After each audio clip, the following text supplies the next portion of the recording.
9장 말씀인데 누가복음 9장에 보면 예수님은 여러 가지 기적을 행하셨죠.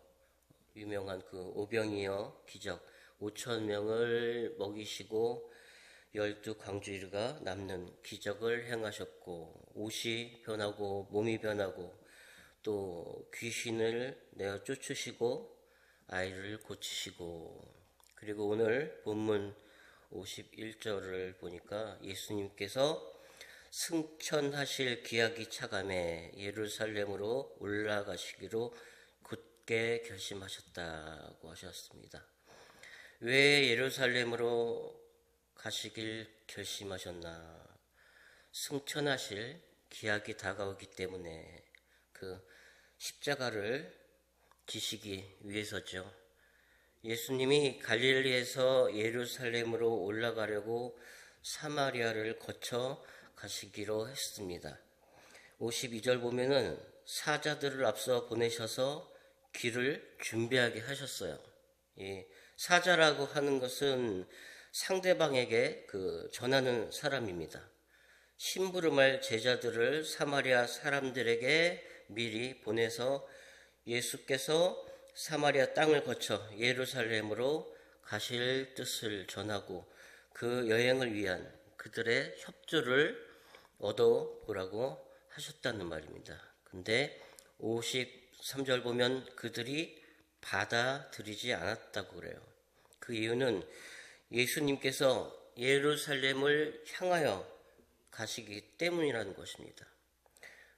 사마리아 땅은 옛날 북왕국 이스라엘을 멸망시킨 아수르가 이스라엘 백성들을 아수르로 잡아가는 대신 이방인들을 이주시켜 살게 하므로 그곳 사람들은 피도 섞이고 생활 방식도 혼합이 돼서 사마리아 외 지역의 유대인들로부터 멸시를 당하던 그런 지방입니다. 사마리아 사람들은 그들의 성전도 따로 세우고 성경도 또 독자적으로 만들었고 그들만의 또 예배 의식도 따로 정하고 있었습니다. 그리고 무엇보다도 사마리아 사람들과 유대인들 간의 대립은 이스라엘 백성을 위하여 하나님께서 정해 주신 예배의 초소가 어디 있느냐 하는 또 문제가 있었습니다. 그래서 사마리아 사람들은 그것이 사마리아 땅에 있는 그리심산이라고 그랬고, 유대인들은 그것이 예루살렘이라고 주장하고 있었던 것입니다. 그래서 사마리아 사람들은 예수님께서 자기네 땅 사마리아를 밟으면서 유월절에 맞춰 예루살렘에서 예배하려 가려는데 협조해 달라는 요청을 달갑게 받을 수가 없었던 것이죠. 근데 인류 구원을 위한 예수님의 예루살렘 행 여정의 첫 출발부터 예수님께서 받으신 이 거부는 결국 온 세상으로부터 거부당하고 버림받아 십자가에 달리실 예수님의 앞날을 상징적이고 예언적으로 드러내준 사건으로도 볼 수가 있을 것입니다. 이 사건 속에서 우리가 가장 주목해야 할 것은 사마리아 사람들의 이러한 그 거부에 대한 예수님의 반응입니다. 그 거부를 당한 제자들이 성질이 났어요. 그래서 54절에 보면 제자 야고보와 요한이 이를 보고 이르되 주여 우리가 불을 명하여 하늘로부터 내려 저들을 멸하라 하기를 원하시나이까.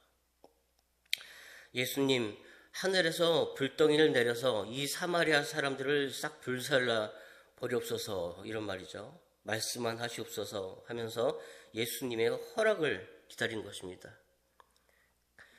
마치 소돔과 고모라 성이 멸망한 것처럼 그때 예수님이 뭐라고 하세요? 예수께서 둘러보시며 꾸짖으시고, 제자들을 꾸짖으셨어요.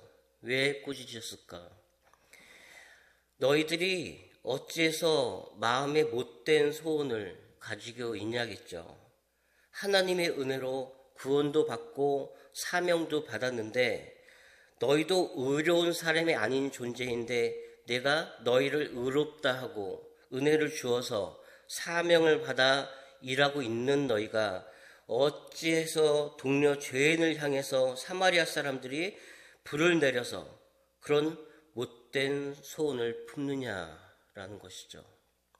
예수님이 온 곳은 불을 내려서 사람을 죽이고 망하게 하기 위해서 온 것이 아니라는 것이죠. 잃어버린 자를 찾아서 구원하려고 하는 소망을 가져온 것이니 제자된 예수님의 제자들, 그들도 또한 구원의 소원, 사랑의 소원을 품고 살아야 될 것이 아닌가.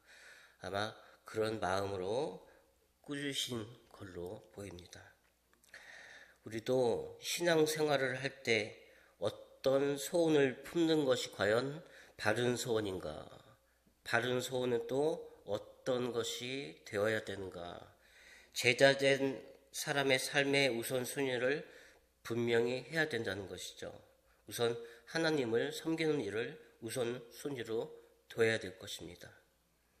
하나님을 제자들이 말한 것처럼 자기의 기분을 상하게 하고 자기 분노가 상해서 하나님을 이용해서 내 감정을 풀어보려고 하고 내 원수도 갚고 보기 싫은 사람도 꺾어보려는데 그 하나님을 쓰려고 하면 하나님의 능력이 절대 나타나지 않는다는 것이죠. 그래서 오늘 이 제자들은 앞절의 말씀을 읽어보면 여러 가지 문제가 보입니다.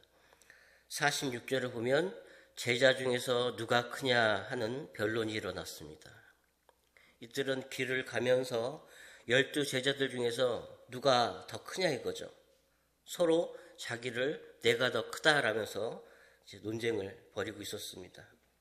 지금 현대 교회로 치면은 만약 우리 중에 이제 교회에서 이제 한 무리가 모여서 만약 우리 중에 누가 더 크냐, 누가 더 신앙이 좋냐 얘기를 한다면 속으로라도 그래도 저 사람보다는 내가 신앙이 낫지.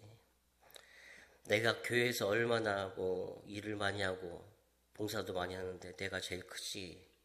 속으로는 또 아닌 척 하지만 이런 사람도 있을 수가 있어요. 또 남에게 자기 신앙을 인정받기를 바라고 말이죠.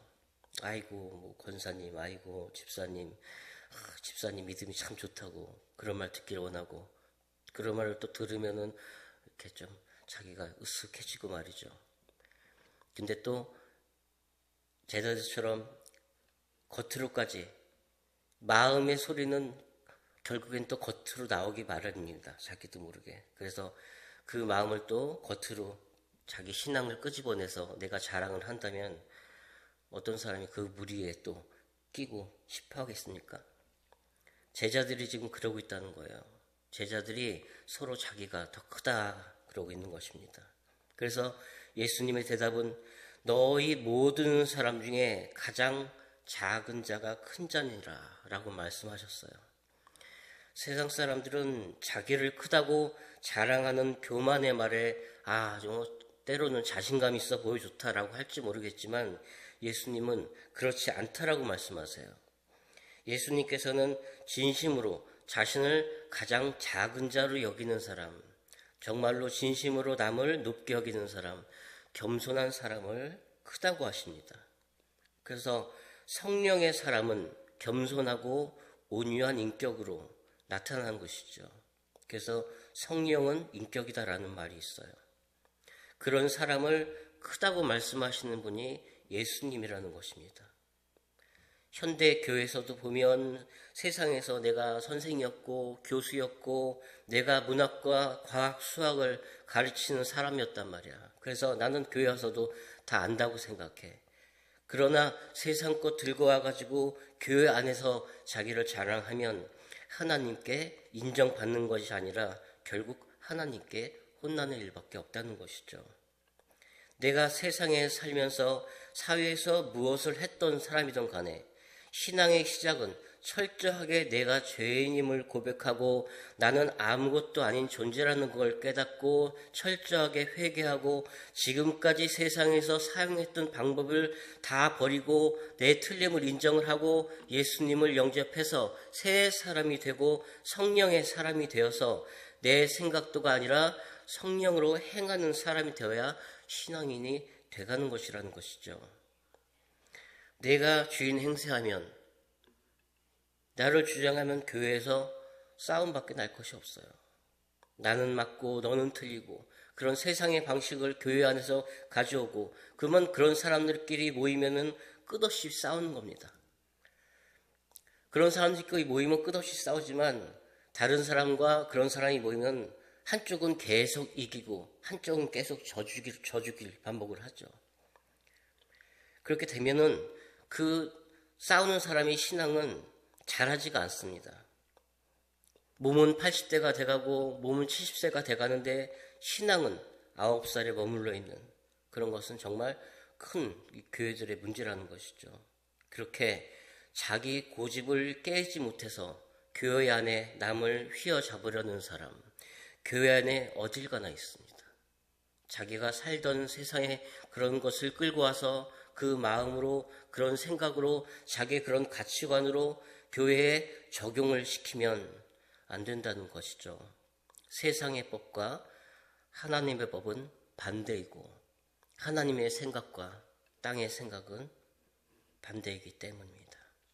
그래서 우리는 항상 하늘의 소망을 가져야 되고, 성령의 부르심과 성령께 의지하고 그 뜻을 찾아가면서 무슨 말을 하건 무슨 행동을 하건 하나님의 눈으로, 성령님의 마음으로 적용을 시켜야 된다는 것이죠. 그래서 우리가 세상에서 가진 사람이, 부자인 사람이 더 예수님 믿기 힘들다고 합니다.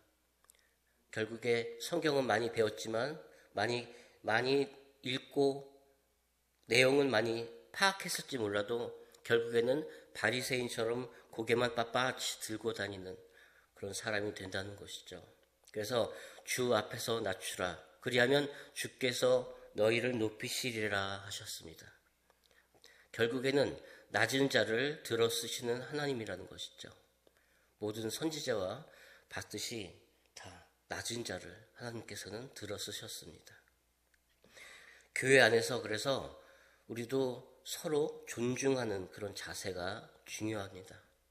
네 뼈도 내 뼈고 네 살도 내 살이다. 우리는 같은 흙으로 지음 받았으니 흑인이건 백인이건 황민종이건 너가 나고 내가 나다.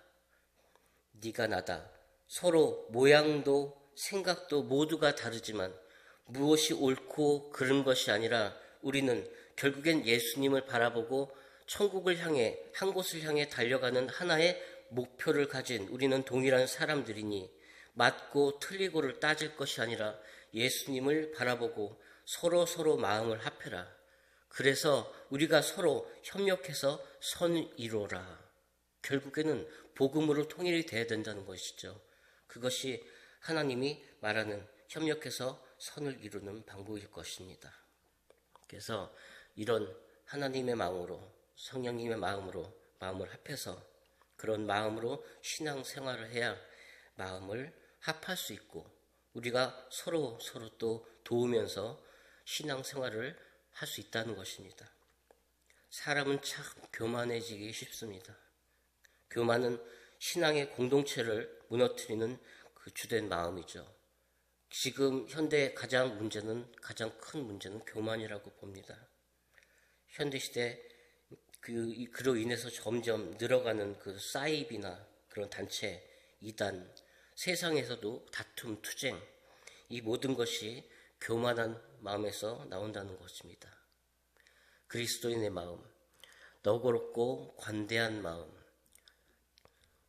세상은 그렇지만 우리는 늘 겸손해야 하고 온유해야 하고 오래 참음과 관용으로 또 살아가는, 또 이제 우리 교회 안에서도 내 마음이 아니라 성령으로 행하는, 그리고 밖에서도 누가 봐도 예수님의 향기가 가득한 그런 우리 모두가 되기를 소망합니다.